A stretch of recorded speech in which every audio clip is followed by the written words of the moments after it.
Алладан сұраганыңда өзүнүн бир мына манжасын бармакты мындай кылып төртөө мененчи Аллахумма гфирли вархамни ваафини варзукни деп сура деди. Ушу төртөөнү сурасаң, дүнүйө ахиреттин бардык жакшылыгын сурагандай болдуң дейт, бүттү дейт.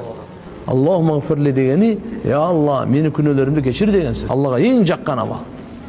Менде күнөөкөр, жаратуучу, кечирүүчү. Аллахумма гфирли вархамни, мени я Алла райымдуулугуңа бөлөгүн деген сөз.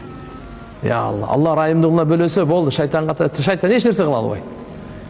Алланын райымдуулугу кимди курчап алса болду, шайтан ага кол сала албай калат болду. Андан кийин ваафини үчүнчүсү. Я Алла, мени афиятта койгон. Мындайча айтканда сак саламатчылык, амандыкта койгон. Көзүм аман болсун, жакшы көрүп турайын, я Алла. Кулагым аман болсун, жакшы угуп турайын, я Алла.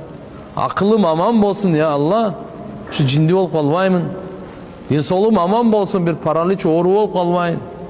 Тилим аман болсун, тишим өпкө боор, бөйрөктөрүм барды мен билбейм, я Алла. Бирок мага амандык бер, афият бер деген сөз. Аракет кылабыз иншалла. Төртүнчүсү варзукни, ырыскы бер. Ырыскы тамак ашка эле айтылбайт. Илим дагы, үй дагы ырыскы. Кийим дагы ырыскы. Макулбу? Бардык ырыскы. Ада инсан пайдалана турган нерсенин бардыгы мекени ырыскы болуп.